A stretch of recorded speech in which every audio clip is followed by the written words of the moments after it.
விஜய் டிவியில் சக்ஸஸ்ஃபுல்லாக போயிட்டு இருந்த ஒரு சீரியல் தான் பாரதி கண்ணம்மா. இந்த சீரியலில் டாக்டர் பாரதி அப்படிங்கிற கேரக்டரில் நடித்தது மூலமாக மக்கள் மத்தியில் பிரபலமானவர் தான் ஆக்டர் அருண் பிரசாத். இவர் பிக் பாஸ் சீசன் 8லையும் கண்டஸ்டண்டாக கலந்துக்கிட்டாரு. இந்த பிக் பாஸ்ல தான் அருண் ஆக்ட்ரஸ் அர்ச்சனா ரவிச்சந்திரனை காதலிக்கிறதா மக்களுக்கு தெரியப்படுத்தி இருந்தாரு. இவங்க பிக் பாஸ்க்கு முன்னாடியே காதலிச்சுட்டு வந்திருக்காங்க. அருணும் பிக் பாஸ்ல ஹார்லி குயின் அப்படின்னு சொல்லி அர்ச்சனா ரவிச்சந்திரனை இன்டைரக்டா மென்ஷன் பண்ணிட்டு வந்தாரு. அதுக்கப்புறம் இவங்க காதலை மக்கள் எல்லாருக்கும் பிக் பாஸ் ஷோல வச்சு ரிவீல் பண்ணியிருந்தாங்க. அந்த வகையில பலருமே உங்களுக்கு எப்ப கல்யாணம்னு கேட்டுட்டு வந்தாங்க. இந்த ஒரு சூழ்நிலையில அருண் மற்றும் அர்ச்சனா அவங்களுக்கு என்கேஜ்மெண்ட் ஆயிட்டதா சொல்லி எல்லாரையுமே சர்ப்ரைஸ் பண்ணியிருக்காங்க. அருண் அவங்க கப்பலா எடுத்த போட்டோவை ஷேர் பண்ணி, ஒரு இதயம் 2 ஆன்மாக்கள், முடிவில்லா காதல், என்னோட வாழ்க்கை துணையை கண்டுபிடிச்சிட்டேன், இப்பதான் நம்ம பயணம் ஆரம்பமாகுது அப்படின்னு அருண் அர்ச்சனா ரவிச்சந்திரன் கூட நிச்சயதார்த்தமான விஷயத்தை தெரியப்படுத்தி இருக்காரு. அர்ச்சனாவும் அவங்களோட இன்ஸ்டாகிராம் ஸ்டோரியில வி ஆர் என்கேஜ்டுன்னு சொல்லி அருண் ஷேர் பண்ண போஸ்டை ஷேர் பண்ணியிருக்காங்க. பலரும் அருண் பிரசாத் மற்றும் அர்ச்சனா ரவிச்சந்திரனுக்கு வாழ்த்துக்களை சொல்லிட்டு வராங்க. ட்ரெண்டாக் சார்பா அருண் மற்றும் அர்ச்சனாக்கு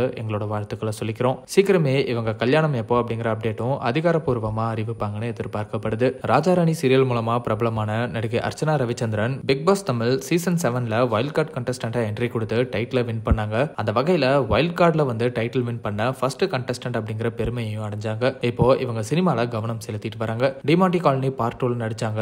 இப்போ டிமாண்டி காலனி பார்ட் 3லயும் நடிச்சிட்டு வராங்க அப்படிங்கிறதும் குறிப்பிடத்தக்கது.